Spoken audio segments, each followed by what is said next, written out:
Today, we have gathered more than 200 arts organization leaders to celebrate the launch of our Arts and Economic Prosperity Study number 6.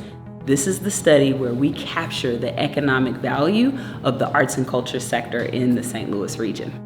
So right here, in St. Louis, what I'm here talking about is Arts and Economic Prosperity, which is a national economic impact study of nonprofit arts and culture organizations and our community arts programs. And my job is to make sure everyone's got the information tools they need to make the case for the arts. More funding from businesses, from government, more favorable arts policy, like making sure the arts, here in St. Louis keep getting a percentage of that hotel tax.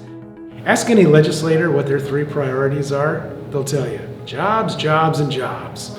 And so what we're doing with this economic impact study is connecting arts and culture to those priorities using the research. And then what that hopefully will do is those legislators will understand, this is providing not just cultural benefits, but also economic benefits.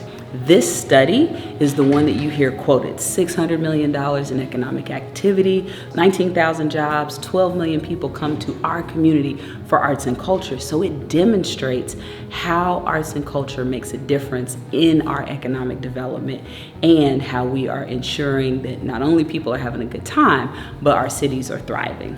Once everybody supplies all that information, then at Americans for the Arts and our economists and everybody, we turn all that survey data, into economic impact findings. And so in September of 2023, we'll deliver a report to the Regional Arts Commission about the economic impact of the arts in the St. Louis region during 2022. And then we encourage people to use these data to tell the story about their organizations and their impact on the community.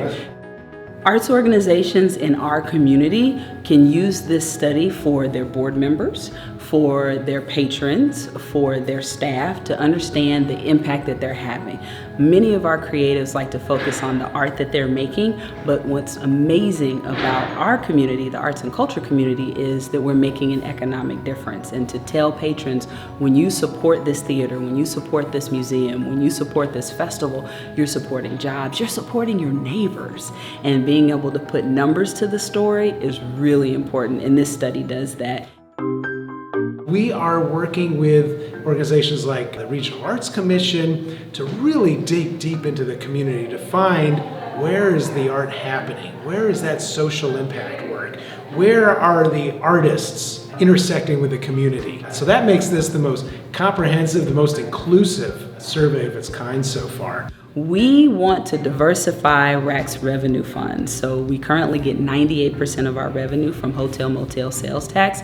And while it has gotten better since 2020, it is certainly not at pre-pandemic levels. And so we need to be able to communicate to our elected officials at the federal, state, and local level that RAC needs support within their budget, and also to other sources of funding, be they private foundations or individuals, because when RAC is hurting, the sector is hurting. And so we can't afford to wait for the economics to recover from just tourism alone. We've got to find other ways to generate revenue so that we can continue to power this sector.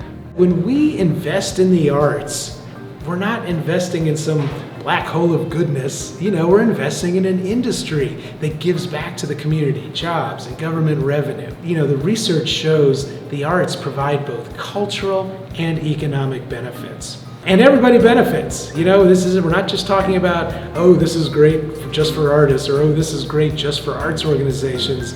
This is a good news story for everybody in St. Louis.